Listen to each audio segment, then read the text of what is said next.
Массированный удар по Украине, Европа готовит план спасения, а премьер-министра Венгрии хвалят в Кремле. В эфире «Нехта» самые важные и интересные новости к этому часу.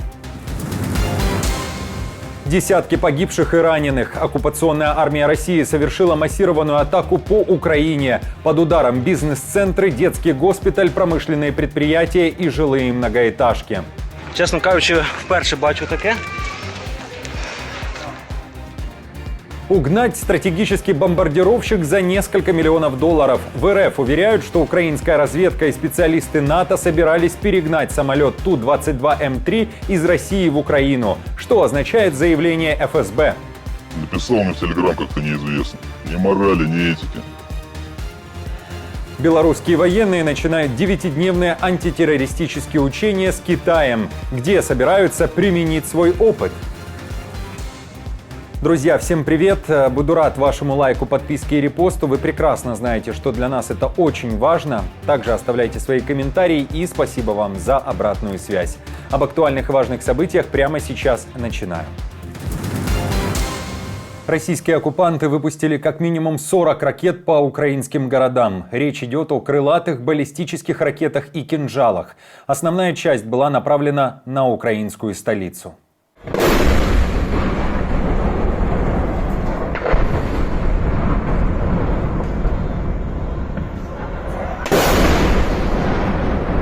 Мониторинговые каналы публикуют карты полета ракет, которые атаковали страну. Смертельные удары также пришлись по Днепру, Кривому Рогу, Краматорску и Славянску. На момент записи видео уже было известно о как минимум 2 десятках погибших по всей Украине и большом количестве раненых. В Киеве ракеты попали по офисному центру, энергообъектам, детской больнице и жилым домам. Чесно кажучи, вперше бачу таке.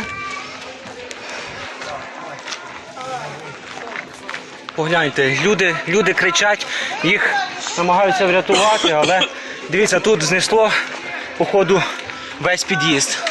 А вот так выглядит самая большая детская больница в Украине «Ахмаддет». Министр здравоохранения страны заявил, что прилет пришелся по корпусу, где дети получали диализ. Есть погибшие.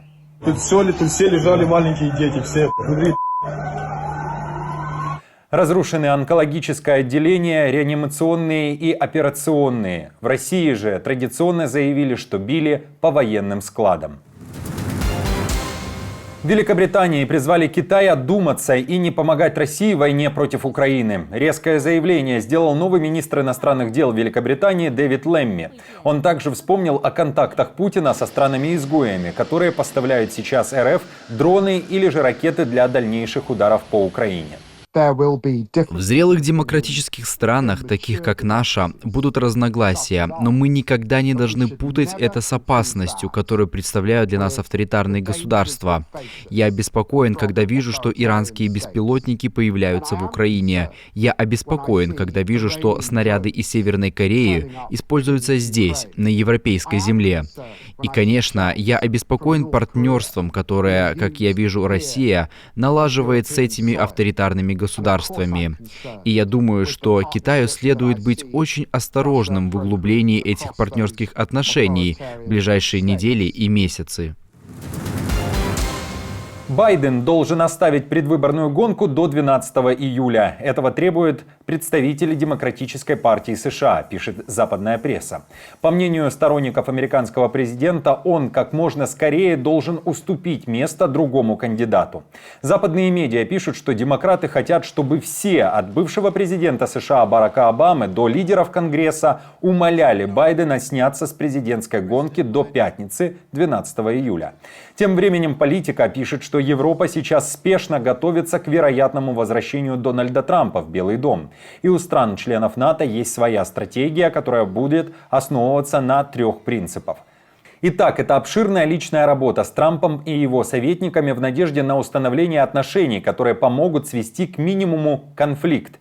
Во-вторых, происходят изменения в политике, направленные на то, чтобы угодить Трампу и его политической коалиции, главным образом путем смягчения жалоб Трампа на недостаточные расходы на оборону в Европе. В-третьих, разрабатываются дипломатические и юридические меры, направленные на защиту приоритетов НАТО от вмешательства администрации Трампа. В совокупности это начинает выглядеть как правдоподобная стратегия управления турбулентностью в мире, управляемом Трампом, пишет издание. Удивительно, но на этот раз нет широко распространенной паники по поводу вывода Трампом США из НАТО. Ранее он угрожал этим. Однако, если союзники не видят в этом вероятного сценария развития событий, то Альянс еще пребывает в тревожном состоянии. Тревожное настроение обостряется растущей силой правых скептиков НАТО во Франции и других странах континента. Во Франции во втором туре досрочных парламентских выборов победу одержала левая коалиция. Новый народный фронт теперь получит 182 депутатских мандата. На втором месте центристская коалиция Макрона вместе за республику, которая получает 168 мест во французском парламенте. И на третьем месте правая партия «Национальное объединение» Марин Ле Пен, которая заберет 143 места. Явка на выборах составила более 66%. Уже ясно, что ни одной политической силе не удалось получить большинства в новом парламенте. Для этого, напомню, необходимо иметь 289 мест. Узнав о результатах, премьер-министр Франции решил уйти в отставку. Начинается новая эра, и для ценностей, которые представляли наши кандидаты, нам нужно будет изобрести что-то новое, что-то великое, что-то полезное. Для этого мы не должны бояться ничего, о чем бы ни шла речь. Наше политическое пространство должно начать работать над созданием нового политического предложения, чтобы всегда и прежде всего думать о французах, об их жизни и снова олицетворять для них надежду. О чем говорит выбор французов, что ждет страну и какими будут отношения Украины и Франции после победы левых? Об этом мы поговорили с политологом Игорем Рейтеровичем.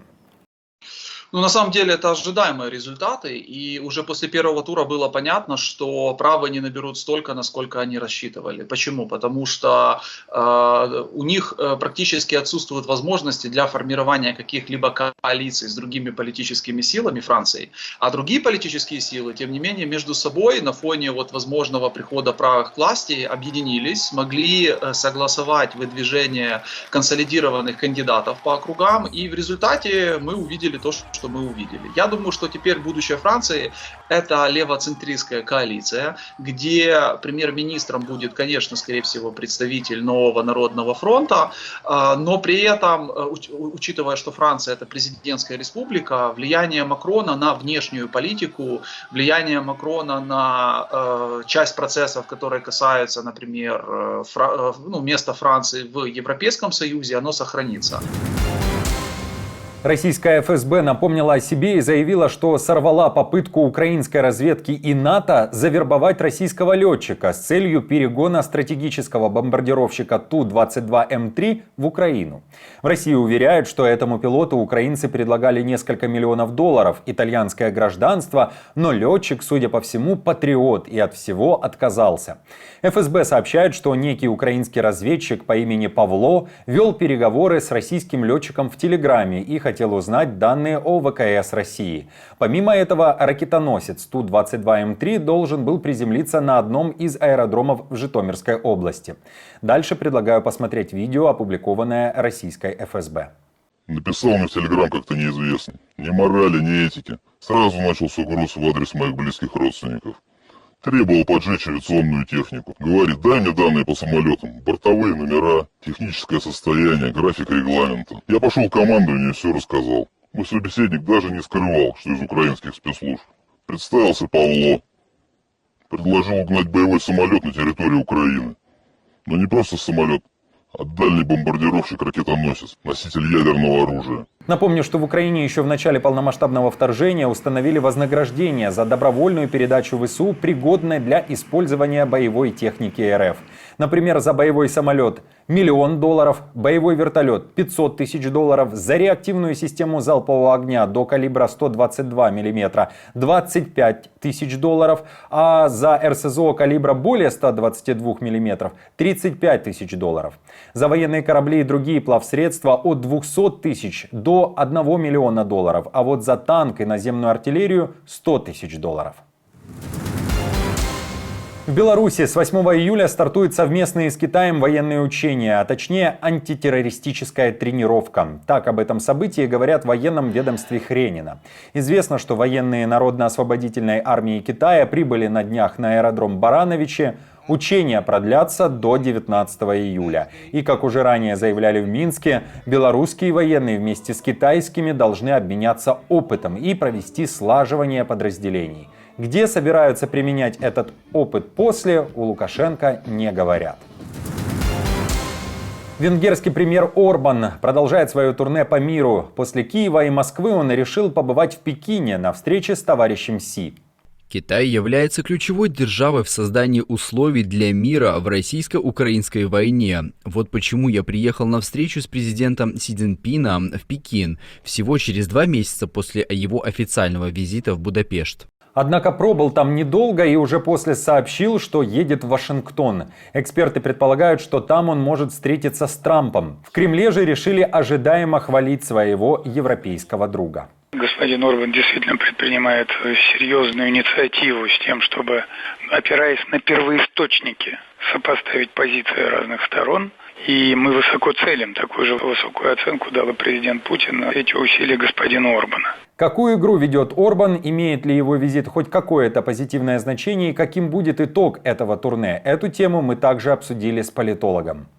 Это исключительно персональная история Орбана, который на ровном месте начинает формировать себе имидж какого-то миротворца, не обладая при этом никакими ресурсами, возможностями вообще как-то повлиять на ситуацию или выступить реальной третьей стороной, которая будет таким своеобразным посредником между Украиной, например, и Российской Федерацией. Но поскольку у него есть формальная причина, связанная с лидерством Венгрии на полгода в Европейском Союзе, он решил это использовать по полной программе, съездил в Украину, но здесь он практические вопросы решал. Теперь поехал к Путину, Си Цзиньпиню, потом полетит в Штаты, где точно будет, наверное, встречаться с Трампом. То есть он пытается себе сформировать такой имидж, в основе которого находится ровным счетом ничего. И главная у него цель – это каким-то образом повысить свое реноме и вообще укрепить свои позиции именно внутри Венгрии, среди своего электората, который в последние годы постепенно начинает разочаровываться как Орбане, так и в той политике, которую проводит он и его партия.